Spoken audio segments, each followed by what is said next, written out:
Network Entertainment. No intro needed, ladies and gentlemen, our musical guest. Kapag tumibok ang puso, wala ka nang magagawa kundi sundin ito. Kapag tumibok ang puso, lagot ka na. Lagot ka Siguradong na. huli ka. Bakit yun? Ay, leche. Duna Cruz! No.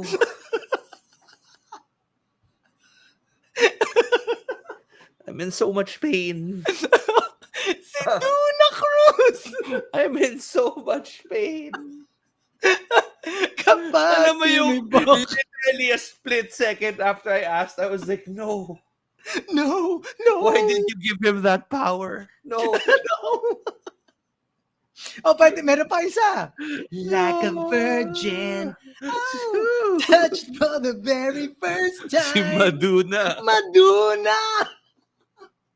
Oh, meron din ako. Feels sige. like I'm standing in a time. Si Duna Lewis. Oh, meron din. She works hard for the money, so hard for your honey.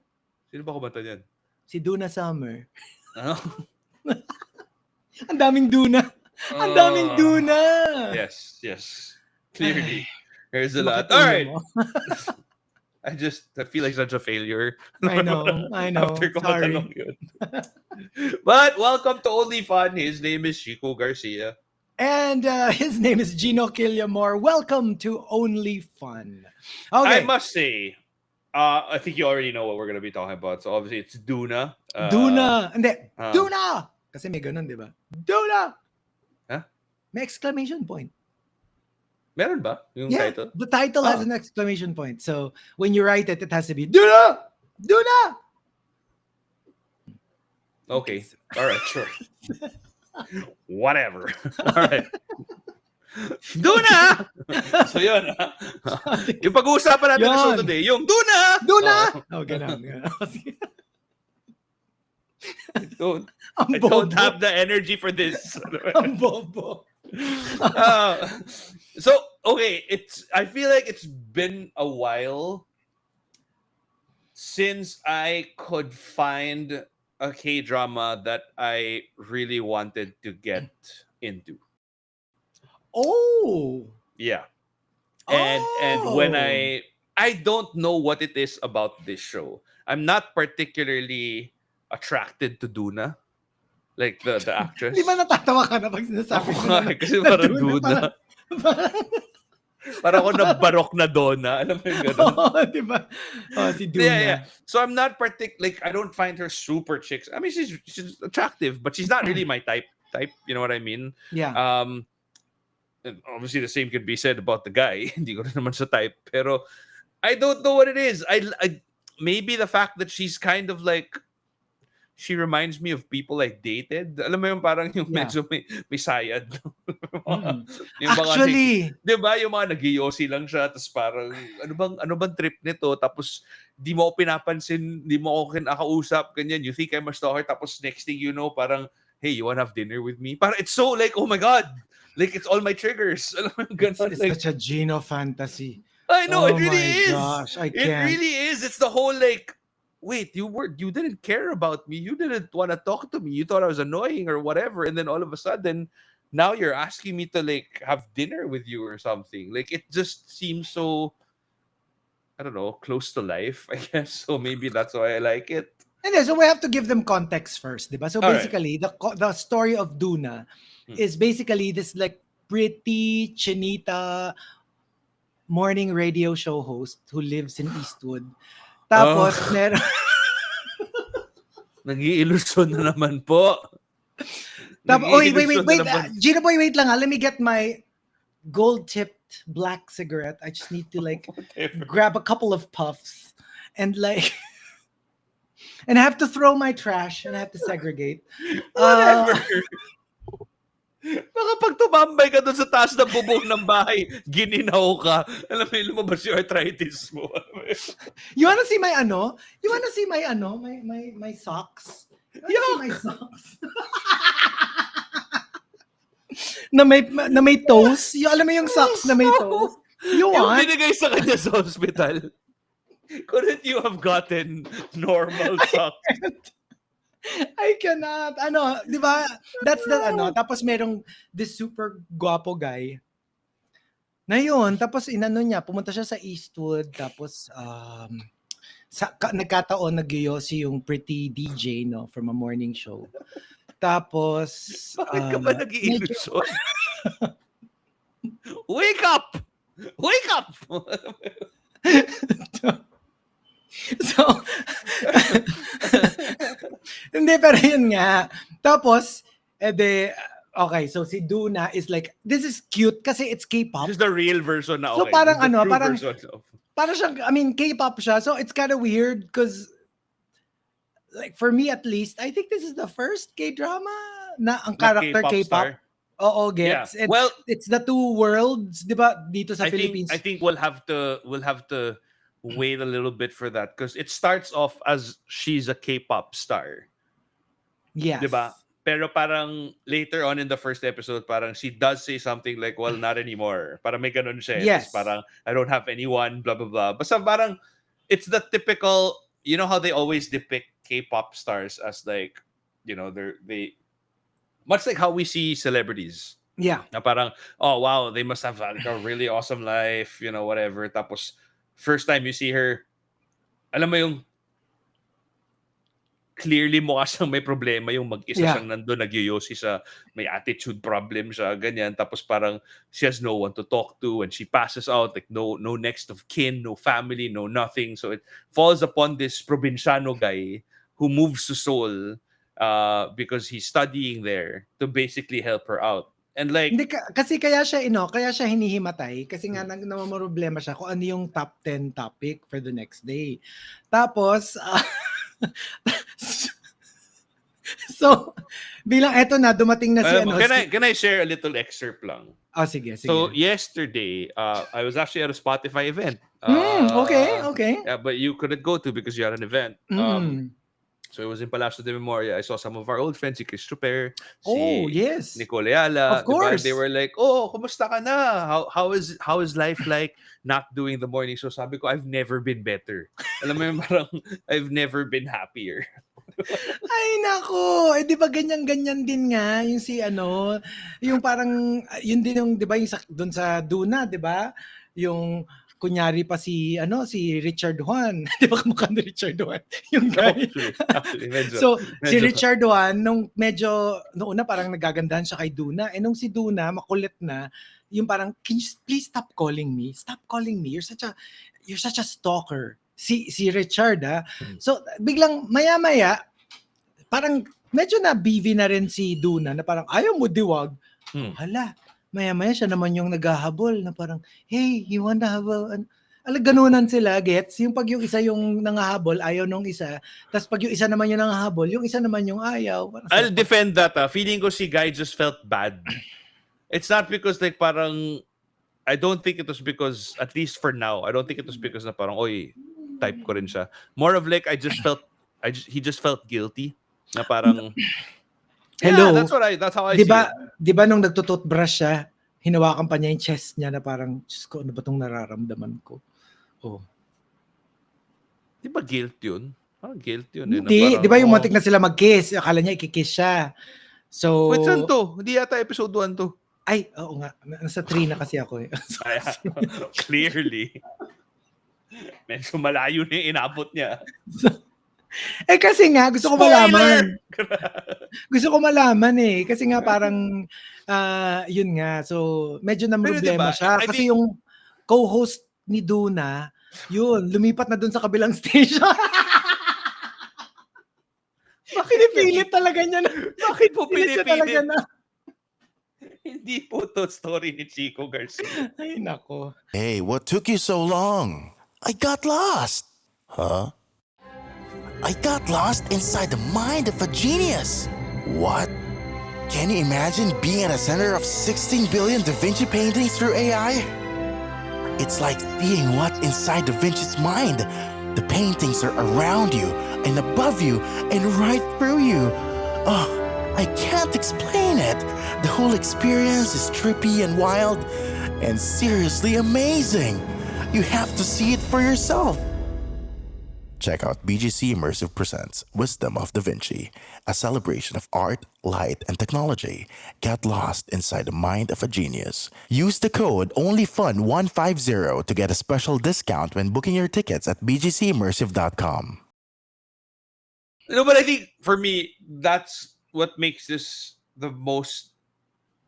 I don't know. I think it's what draws me in because it reminds me of certain people that I kind of ended up liking. I was going to ask you. What? Oh. Does Duna? Uh-huh. You'll never get used to saying Duna. Duna. Does Duna remind you of a real person? Yes. A Yes. person, persons, or a person? People. I have A two people. in mind. I have two in mind. So a people. It reminds you of a people. A two Para people. sila, yes, the Filipino, a people. Di ba? No, it reminds me of two people particularly. Na medyo ganito yung vibe. One more than the other. But alam mo yung that whole push and pull, that whole Yes. na parang that whole ano ba, I don't want to be with you. Stop making me kulit. Stop making me kulit or like nothing's ever gonna happen. Tapos pag lumayo ka naman, may message ka. Biglang, oo. Tapos pag dumikit ka ulit, mawawala na naman siya. Tapos pag lumayo ka, pupuntahan ka niya sa bahay. Alam mo yung parang, can you make up your fucking mind? Okay. And then, you know what I like about it? It's got a different, I don't know, because, at least I haven't seen it in other K-dramas. Di ba usually, ang ending ng K-drama, they'll have the music na, papasok na yung romantic music, tapos scenes, parang screenshot or photos of the next scenes episode. of the previous, yung kaka-play lang, di ba? It'll show you photos of the episode you just watched, tapos yung parang scenes from the next episode. Yes. Here, hindi siya scenes, para siyang moving photos. Yung parang liliit yung screen. Tapos while the credits are rolling, it will show you just sila pa rin, like one of the characters, like just doing random stuff. Tapos wala siyang next episode. It just goes to the next one. Right. So, tapos I like how it is almost, I do get it na sobrang gusto mo in the same way na parang hindi nag-click sa'yo na sa akin naman click na click. Yung Strong Girl Namsoon, it's the complete opposite of Strong Girl Namsoon. Yeah. Kung gaano ka hyper, gaano ka manic yung Strong Girl Namsoon, ganito ka toned down to. Ganon naman siya ka. Yung parang almost every scene is languorous. Right. Yung it kind of like binababad niya every scene. Tapos walang major na nangyayari. At least so Everything's far. subtle. Parang Yung ganun. parang all the scenes are of like everyday stuff. Right. Of the guy going to They're in class. school. Of Duna smoking. Of Duna like Nasa calling bubong siya. this So andun na naman siya, mysterious di guy. ba? Oo. Pero gets, yung parang, kumbaga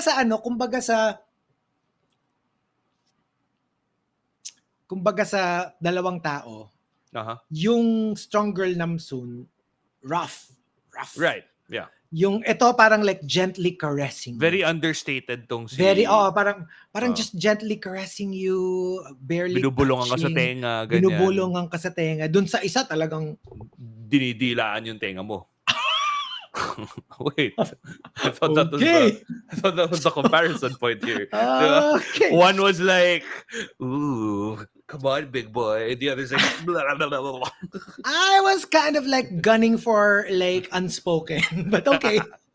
Pero gets, yung sobra siyang, kaya nakakatuwa. Pero hindi rin siya because there's also, what was this, Han Sohee, Nevertheless. So Nevertheless is also very understated. Yes. But this is nothing like that. The vibe is super different. Nevertheless was kind of like, alam mo yung parang, ayaw mo bang maging happy yung mga tao? Ganon yung vibe ng Nevertheless. Yung Duna naman, I feel like, so far, it's got a pretty light feel to it. You know what I mean? But they're also not very loud about it. Na parang, It's a lot of like little kilig moments, a lot of like little reality. Like there's this one scene in the first episode where so si Duna is on the roof and like I think she was praying to the sun, asking for something or whatever, and then she starts stretching out. Tapos parang yun napatingin si Guy na parang okay pala to okay pala. May ganyan siya na little realization moments na parang I think I might be liking this girl already, but yeah, no, I have to no, because she's just so weird. Alam mo yung ganyan, yung parang, and it's so hard to get a read on Duna. Like, what is she about? Like, what is she really? Actually, that's true. Diba? And I think that's, for me, makes it like a really captivating show. Sige, hindi ba to spoiler? Kasi episode 2 naman to. Okay, so anyway, there's this part there, not my gosh, like, the kilig levels, my gosh. Diba? Like, kasi sabi ni Duna, sigurado ka ba walang crush sa'yo yung, di ba may isa pang girl? Yung parang kababata si lawyer, whatever. Lawyer ba or sabi niya, something. sigurado ka ba walang crush? Chicks din, di ba? by the way. Sabi niya, wala, sure ka ba wala kang chance? So sabi ni Richard, wala akong chance. Si Richard na talaga. hindi basta si Guy. Si Guy. Sure ka ba wala kang chance? Sabi niya, I am sure wala akong chance. Sabi niya, push her against the wall.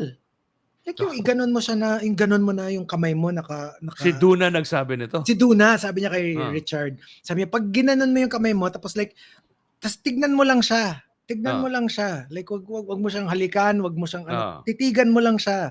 Damn. Tapos sabi niya, and then, sabi ni Duna, it's up to you na, what you do after that. Sabi niya, sige, practicean mo ko, sabi ni Duna. Wait. Ginawa ni Richard, bigla niyang ginanon si Duna, no? Doon nasa playground sila, ginanon niya si Duna na parang like, tapos seconds, 1, 2, 3, talaga lapit-lapit ng face, nagkalapit lang yung mukha ni Richard tsaka ni Duna, no? Tapos yung parang akala mo maghahalikan na sila, biglang sabi ni Richard, see, it doesn't work. You know, I told you. It's not gonna Pero work. deep down inside si Duna. Tapos alis siya. Tapos si Duna biglang napaupo. Parang, nanghina. Nanghina siya, Hindi kinaya.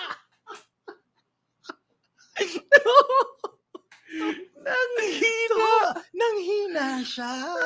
Yung parang like, hindi nga nag-work. Hindi nga nag-work. Yung tuhod niya. Now I want to watch it. But I must say, like ako same. And it's the classic, like at the start of the first episode, but they were both like, you better not fall in love with me kind of thing. Na parang, you better not actually, fall for very like, you better not fall in love with, you better not fall in love with me. Tapos sasabihin ng isa, no, you better not fall in love with me. Ganon, obviously, magkaka-inlovean sila. Hindi, pero like for me kasi talaga, like, plus there's a difference kasi ako talaga I really plan to watch. Ang maganda kasi dun sa Namsoon, it's not done yet. Weekly pa siya lumalabas, 'di ba? So very easy to finish kasi there's no pressure on me to binge. So apparently somebody messaged us, magpinsan si Strong Girl Namsoon yes. at si Bongsoon. No, lalabas siya. Talaga magka-cameo. I figured as much. Magka-cameo sila.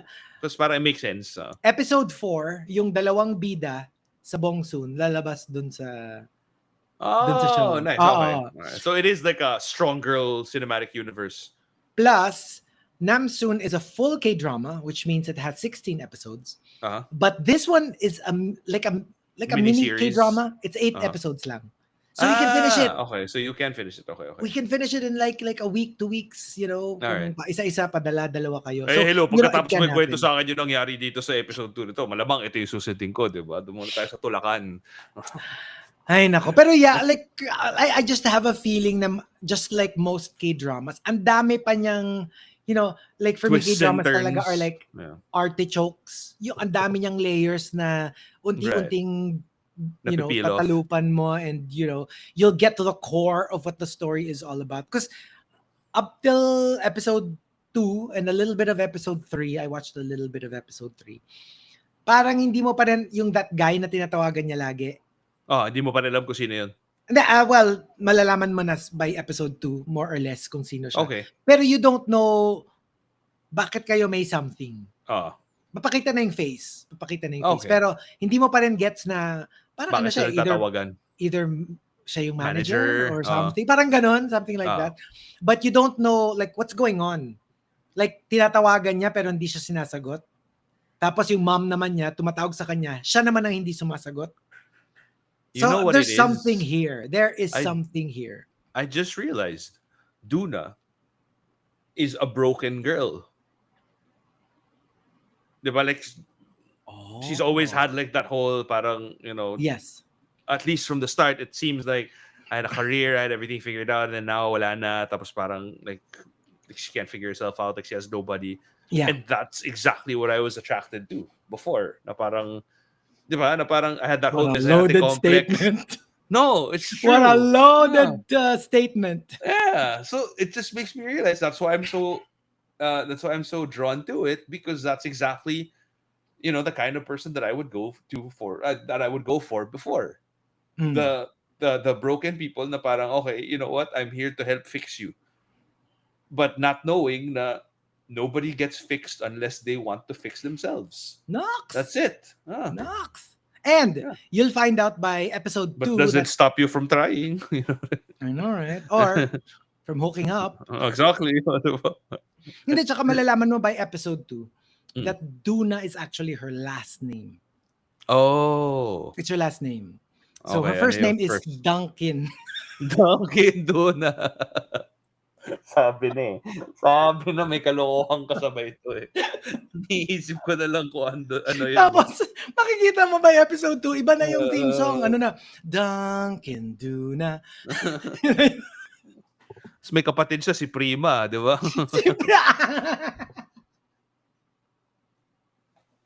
Si Prima Duna. So, yeah, I'm into it. And I love, for me, I think I'm going to love bicycling between Namsoon and Duna. Kasi parang one is so cartoonish, one is so like comical, and then you transfer here na. At saka what I like about this is it's more on the serious side, but it's not heavy. It's not heavy, yeah. Like hindi siya mabigat panoorin. I mean, you still feel entertained and you enjoy while you're watching. And yeah. Tapos, syempre, ni-research ko na kung ano yung ibang K-drama ni Richard Yabong. Ni Richard Juan. Richard Yabong. Sige, yung iba niyang K-drama. That's how I know that the K-drama is really nice, because even if I'm not like super attracted to the stars, like I'll still want to watch it. And this is definitely one of those. She's in diba? She's in Startup? I think so. I think she was the, no? Oo, diba? Startup, tama ba? Let's see, Duna. Yung kay Kim Son Ho? Suzy Bay, yeah. Oo, right? Oh, yeah, that's right. Yeah, she's in Startup. Oh, weird. Kasi type ko siya sa Startup. Oh, why? She's pretty here. I don't know. Maybe I don't like the bangs. Maybe I'm not a fan of it. Okay. Oh, Bay Suzy. See, diba? She's Bay Suzy. Although sometimes, diba, she's just credited as Suzy. Sometimes Suzy lang. Wala yung Bay. Pero yun nga, sometimes it's Bay Suzy. Tapos, diba, sa Startup, gusto ko rin panoorin yun eh. Kasi diba, it has Kim Son Ho. Duh. And then si Guy from 25, 29. Oo, si Good Boy nga ba ang Startup? Yes. Yun. Yes. Kim Son Ho. And then si Nam Joo Hyuk. Yun, si Nam Joo Hyuk, siya yung nasa my favorite K-drama of all time, yung 25, 29, 26, 27, 28, 29. It gets mixed up na after a while. Basta that. Just because there's so many. But yeah. So, but do check it out. It's what is it now? How many episodes na ba ang Duna? No, complete na. 8 na siya. You can finish it. 9 episodes. Oh wait, so is it ongoing? I think it's still ongoing. I thought it was only up till 8. Well, there's 9 episodes here, so I'm not sure if this is the last episode. Sige, we might as well. How many episodes is Duna? Lumabas is Duna nga. 9 episodes pala. Sorry. Okay, so yeah. So 9 episodes, ano na siya? Like that's it. That's it's it. done. So it's one of those short TV shows also. Oo, hindi siya yung full 16. So pwede yung i-binge if you wanted to. So there you go. You can check it out. It's on Netflix. Of course, we want to thank our partners, the Pod Network Entertainment. You can check us out on social media. It's at OnlyFunPH, at Chico Garcia for him, at Gino.Killiamore for me. All right. So we'll see you guys and bye. Bye. The opinions of podcast creators, hosts, and guests are not necessarily reflective of the official stance of the Pod Network Entertainment, its hosts, or other network programs. The content created by the people behind the podcast is personal and not meant to harm any religion, ethnicity, group, organization, company, or individual.